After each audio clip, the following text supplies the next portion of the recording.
Hello student, आज के इस वीडियो में हम एक्सरसाइज 4.3 के क्वेश्चन नंबर 8 को सॉल्व करने वाले हैं, जो कि इस एक्सरसाइज का लास्ट क्वेश्चन है। क्वेश्चन को देखेंगे, बहुत ही बढ़िया क्वेश्चन है। यहाँ पे कह रहा है, in countries like USA and Canada temperature is measured in Fahrenheit when where as in countries like India it is measured in Celsius. Here is a linear equation that converts Fahrenheit to Celsius. जैसे कह रहा है कि USA और Canada में जो है temperature Fahrenheit में मापा जाता है, और अपने वहाँ इंडिया में कैसे मापा जाता है, सेल्सियस में मापा जाता है। तो उसके लिए एक फ़ारेनहाइट और सेल्सियस में पैमाना दे दिया है, जिसकी लीनियर के फॉर्म में दिया है, लीनियर इक्वेशन के फॉर्म में। आप देख सकते हो F equals to 9/5 C+32। Chemistry में आपने इस इक्वेशन को पढ़ भी रखा होगा कि सेल्सियस को फ़ारेनहाइट में और फ़ारेनहाइट को सेल्सियस में कैसे कन्वर्ट किया जाता है। तो इसी से रिगार्डिंग 5 क्वेश्चन आपके पूछे हुए हैं। पहला कह रहा है कि draw the graph of the linear equation above using Celsius for X axis and Fahrenheit for Y axis. यानी कि आपको मान लेना है कि जो एक्स एक्सिस को फ़ारेनहाइट मान लेना है और वाई एक्सिस को क्या मान लेना है, सेल्सियस मान लेना है। If the temperature is 30 degree Celsius, what is the temperature in Fahrenheit. फिर तीसरा कह रहा है कि अगर टेम्परेचर में 95 डिग्री फ़ारेनहाइट हो टेम्परेचर, तो उसका सेल्सियस में टेम्परेचर कितना होगा। ऐसे ही फोर्थ है, कह रहा है कि जब टेम्परेचर 0 डिग्री सेल्सियस तो फ़ारेनहाइट में क्या होगा, and if the temperature is 0 degree Fahrenheit, और जब 0 डिग्री फ़ारेनहाइट है तो सेल्सियस में क्या होगा।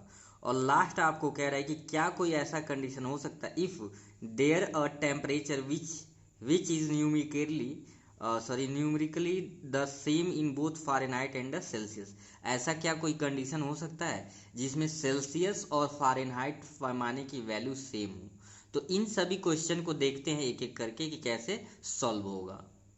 तो यहाँ पे क्वेश्चन में जो दिया हुआ है इसे लिख लिया गया है, गिवन दैट आपका जो लीनियर इक्वेशन दिया था F equals to 9/5 into C+32, F और सी के फॉर्म में। तो जो निकालना है वो यहाँ पे नोट कर लिया गया। सबसे पहले हमें इसे ग्राफ कब बनाना है, एफ इक्वल्स टू 9/5 C+32 का क्या बनाना है, ग्राफ।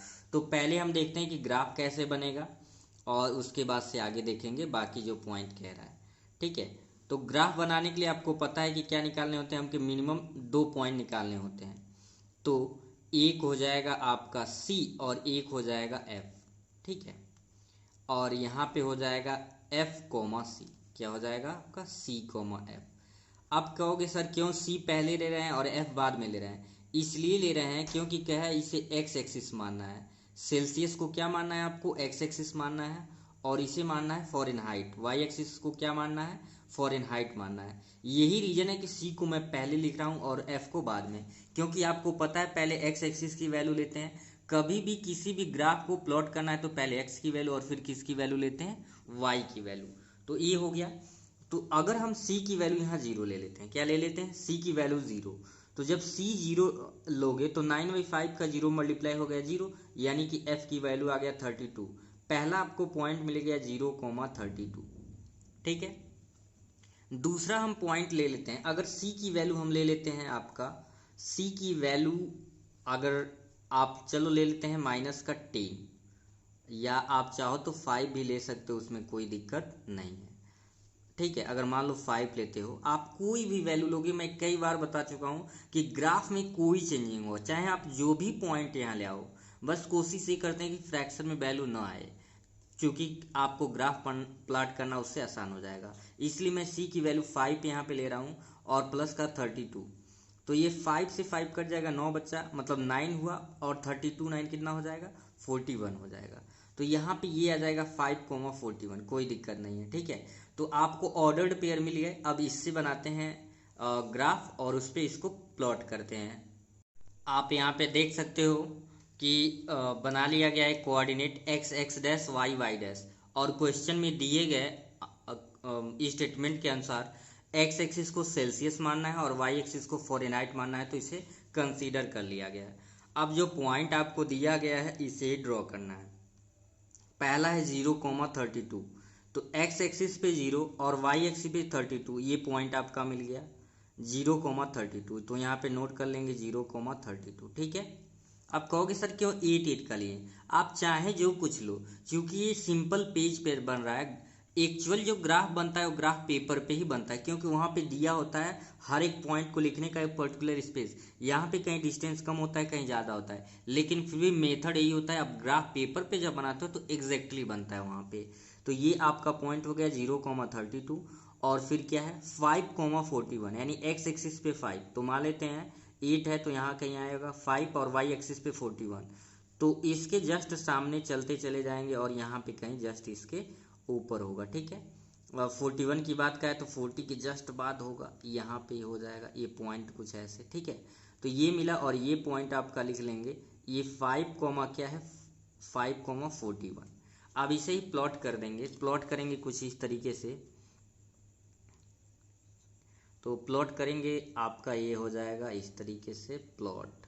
ठीक है, तो ये आपका ग्राफ हो गया, जो आप क्या है f इक्वस टू 9/5 और हो जाएगा आपका c और प्लस का 32। इसका ये क्या हो गया ग्राफ हो गया।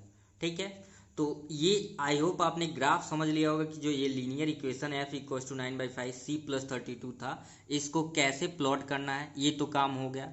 अब आगे जो करना है उसे समझते हैं। आगे क्या करना है, आगे ये कह रहा है कि यदि जो आपका टेम्परेचर है 30 डिग्री सेल्सियस है, 30 डिग्री सेल्सियस में, तो फ़ारेनहाइट में उसकी वैल्यू क्या होगी।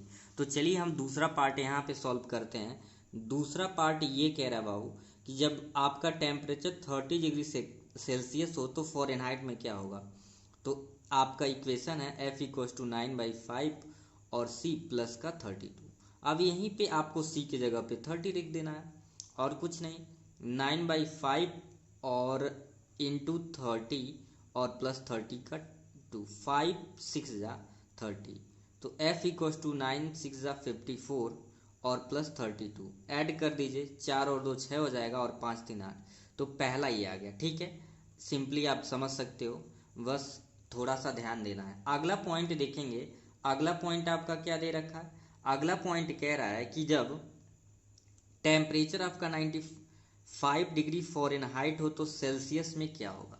फिर वही मेथड आप लिख लोगे, f इक्वस टू क्या है, f इक्वस टू 9/5 c और प्लस का 32। अब लिखना है आपको f के जगह पे, f के जगह पे, क्योंकि अब फ़ारेनहाइट में दिया है, तो ये हो जाएगा 95 डिग्री इज इक्वस टू 9/5 और c और प्लस का 32। तो प्लस को जब इधर ले जाओगे 95 प्लस से इधर आएगा माइनस का 32 इज इक्वस टू, चाहो तो लिखते रहो या डायरेक्ट लास्ट में जो डिग्री लगा देंगे उससे कोई दिक्कत नहीं है।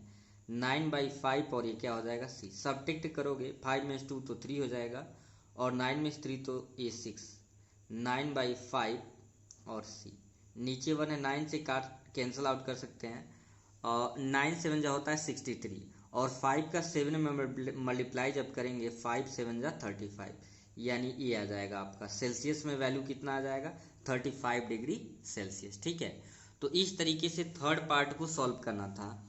अब आगे देखें, आगे क्या आपका कंडीशन दे रखा है। आगे कह रहा है थर्ड तो हो गया, फोर्थ नंबर पे आपको वैल्यू बताना है जब टेम्परेचर 0 डिग्री सेल्सियस है तो फ़ारेनहाइट में क्या होगा। तो हम जानते हैं यही पैमाना आपका है, मतलब f इक्वस टू 9/5 इंटू सी और प्लस का 32। तो सिंपल ये बताओ, जब c की वैल्यू 0 लेंगे तो ये नहीं आ जाएगा f, यानी कि 32 डिग्री, और ये हो जाएगा फ़ारेनहाइट। एंड अब यहाँ पे चौथे का ही सेकेंड पार्ट हम देखेंगे, जब टेम्परेचर आपका 0 डिग्री फ़ारेनहाइट में कर रहा है सेल्सियस में क्या होगा। तो फार्मूला तो यही होगा f इक्वस टू 9/5 और c प्लस का 32, तो ये 0 हो गया, और आपका 9/5 c प्लस का 32। तो आप ऐसे भी लिख सकते हो 9/5 c plus 32 is equals to 0। ये पूरी वैल्यू यहाँ पे लिख लिया गया, 0 के यहाँ लिख लिया गया, तो ये हो जाएगा 9/5 c प्लस इधर आएगा माइनस का 32 हो जाएगा। 5 का इसमें क्रॉस मल्टीप्लाई हम कर रहे हैं, तो यहाँ पे ध्यान देंगे 9 का c में हो गया 9c, और 5 2 ज़ा 10, 5 3 ज़ा 15, और कैरी यानी हासिल एक हो गया 16। c इज इक्वस टू -160/9, तो 9 से डिवाइड करिए -160, तो 9 1 जा 9 हो जाएगा, और 16 में से 9 को सबट्रैक्ट करेंगे, क्या बचेगा 7।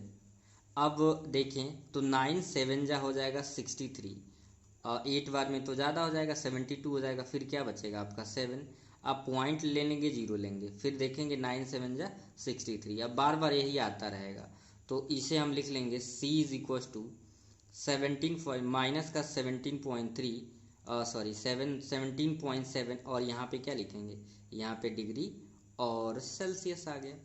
लास्ट जो पार्ट बचा है वो है आपका 5th नंबर। कह रहे क्या कोई ऐसा कंडीशन हो सकता है जहाँ डिग्री सेल्सियस और फ़ारेनहाइट दोनों आपस में क्या है, बराबर है। तो मान लेंगे C इक्वस टू एस। ऐसा कंडीशन क्या आ सकता है जब C इक्वस टू क्या हो, F हो। तो F इज इक्वस टू 9/5 और यहाँ पे C और प्लस का 32 है, तो F के जगह पे भी हम क्या लिख लेते हैं, C लिख लेते हैं। तो जब ऐसा करते हैं, इसका सॉल्व करोगे, 9/5 का मतलब क्या हुआ 9C/5 और प्लस का 32, तो C प्लस इधर आ जाएगा minus 9C/5 is equal to 32। नीचे क्या लिखेंगे 1 लिखेंगे, तो ये हो जाएगा 5 का C में हुआ 5C और minus 9C is equal to 32। तो 5 में से 9 को अगर आप घटा रहे हो तो माइनस का क्या बचेगा, 5 में 9 को घटाओगे तो 4 बचेगा, यानी कि minus 4C/5 is equal to 32। 4 से इसे डिवाइड कर देंगे, मतलब 4 एट जा 32, 5 का जब मल्टीप्लाई होगा minus C equal to 40 degree में, तो C इज इक्व टू क्या आ जाएगा माइनस 40 डिग्री सेल्सियस आ गया। यानी कि बिल्कुल एक ऐसा पैमाना हो सकता है C और F दोनों जहाँ क्या होगा इक्वल होगा, वो होगा 40 डिग्री। कितना डिग्री होगा 40 डिग्री होगा, माइनस का 40 डिग्री। ऐसा एक पैमाना होगा, ऐसा एक सिचुएशन होगा जहाँ पे सेल्सियस और डिग्री दोनों का टेम्परेचर क्या होगा, सेम होगा। ठीक है, तो इस तरीके से आपके क्वेश्चन नंबर 8 में 5 पार्ट थे और सबको क्या करना था, सॉल्व करना था, इसलिए थोड़ा सा लेंथ बड़ा हो गया। यदि वीडियो पसंद आए तो लाइक और शेयर करना ना भूलें, ताकि ज़्यादा से ज़्यादा बच्चों तक पहुँचे। फिर मिलेंगे नेक्स्ट वीडियो में, तब तक के लिए थैंक यू।